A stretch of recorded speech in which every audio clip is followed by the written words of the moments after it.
নমস্কার বন্ধুরা, মমস ম্যাজিকে আপনাদের সকলকে স্বাগত জানাই। আজকে আমি তৈরি করব ডিমের খুব একটা popular recipe, egg pepper fry মশলা।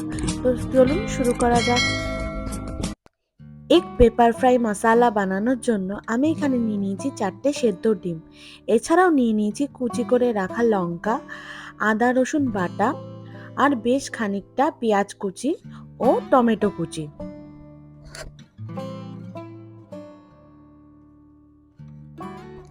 এবার সেদ্ধ করে রাখা ডিমগুলোকে একে একে মাঝখান থেকে দুভাগে কেটে নেব। প্রত্যেক কটা সেদ্ধ ডিমকে এইভাবে মাঝখান থেকে দুভাগ করে নেব।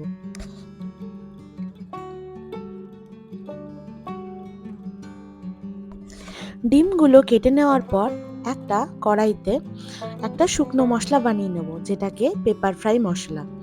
এর জন্য নিয়ে নেব 1 চামচ মতন ধনে, 1 চামচ মতন জিরে ও 1 চামচ মতন গোলমরিচ গুঁড়ো। সেগুলোকে ভালো করে ড্রাই রোস্ট করে গুঁড়ো করে নেব।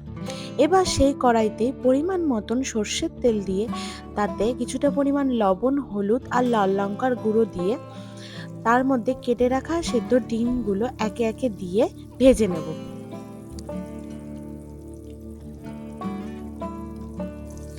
ডিমগুলো বেশ কড়া করেই ভেজে নেব। এক পিঠ হয়ে আসলে আস্তে আস্তে অপর পিঠ উল্টে দেব।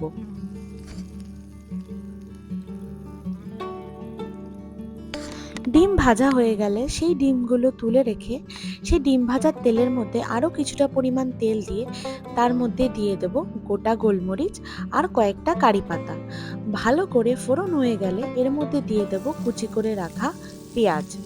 পেঁয়াজগুলো বেশ ভালো করে লাল লাল করে ভেজে নেব।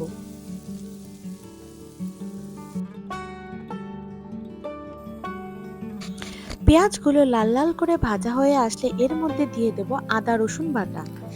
আদা রসুন বাটার সাথে পেঁয়াজটাকে ভালো করে কষিয়ে নেব। এরপর আদা রসুনের কাঁচা গন্ধ চলে গেলে এর মধ্যে দিয়ে দেব টমেটো কুচি। টমেটো কুচি দিয়ে এর সাথে দিয়ে দেব এখানে লঙ্কা কুচি। লঙ্কা কুচি দিয়ে এর মধ্যে দিয়ে দেব পরিমাণ মতন লবণ। লবণটা এখন দেওয়ার কারণ হলো যাতে টমেটোগুলো খুব সহজেই গলে যায়।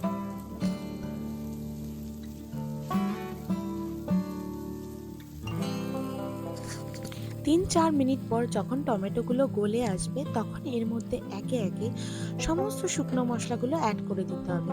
তার মধ্যে দিয়ে দেব হলুদ, লাল লঙ্কার গুঁড়ো, কাশ্মীরি লাল লঙ্কার গুঁড়ো, জিরে গুঁড়ো আর ধনে গুঁড়ো দিয়ে ভালো করে নেড়েচেড়ে নেব।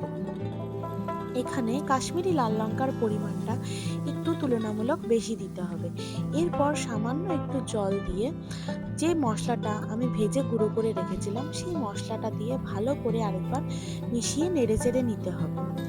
মশলা থেকে যখন তেল ছাড়তে শুরু করবে তখন এর মধ্যে পরিমাণ মতন জল অ্যাড করে ভালো করে মিশিয়ে নিয়ে 2-3 মিনিট পর যখন ঝোল ফুটে আসবে তখন এর মধ্যে একে একে ভেজে রাখা ডিমের পিসগুলো অ্যাড করে দিতে হবে।